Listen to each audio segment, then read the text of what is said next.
স্পেনে প্রায় 5 লাখ অনিয়মিত অভিবাসীকে বৈধ করার ঘোষণা দিয়েছে দেশটির সরকার, যা ইতিমধ্যে ইউরোপ জুড়ে আলোচনা তৈরি করেছে। স্পেনের প্রধানমন্ত্রী পেদ্রো সানচেজের সরকার বলছে, এই সিদ্ধান্ত দেশটির অর্থনীতি ও জনসংখ্যা সংকট মোকাবিলায় গুরুত্বপূর্ণ ভূমিকা রাখবে। প্রস্তাব অনুযায়ী দীর্ঘদিন ধরে স্পেনে বসবাস করা কিন্তু বৈধ কাগজপত্রহীন প্রায় 5 লাখ অভিবাসীকে ধাপে ধাপে বৈধতা দেওয়া হবে। সরকারি যুক্তি, অভিবাসীরা দেশের শ্রম বাজারে গুরুত্বপূর্ণ অবদান রাখছে, বিশেষ করে কৃষি, নির্মাণ ও সেবা খাত। এছাড়া ইউরোপে কমে যাওয়া জন্মহার ও বৃদ্ধি জনসংখ্যার চাপ সামলাতেও এই পদক্ষেপ প্রয়োজন বলে মনে করছেন সরকার। তবে এই সিদ্ধান্তের তীব্র সমালোচনা শুরু হয়েছে। বিরোধীরা বলছে, এত বড় অভিবাসনকে বৈধতা দিলে অবৈধ অভিবাসন উৎসাহিত হতে পারে এবং নিরাপত্তার ঝুঁকিও বাড়তে পারে। ইউরোপের অন্যান্য দেশগুলোও বিষয়টি গভীরভাবে পর্যবেক্ষণ করছে, কারণ এটি ভবিষ্যতে অভিবাসন নীতিতে বড় ধরনের প্রভাব ফেলতে পারে।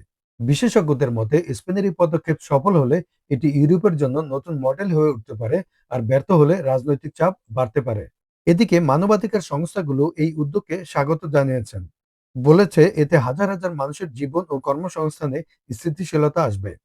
স্পেনের এই সিদ্ধান্ত শুধু একটি দেশের নীতি নয়, বরং পুরো ইউরোপের অভিবাসন রাজনীতির একটি বড় পরীক্ষায় পরিণত হয়েছে। হাসান মাহাদি, ন্যাশন টিভি, লন্ডন।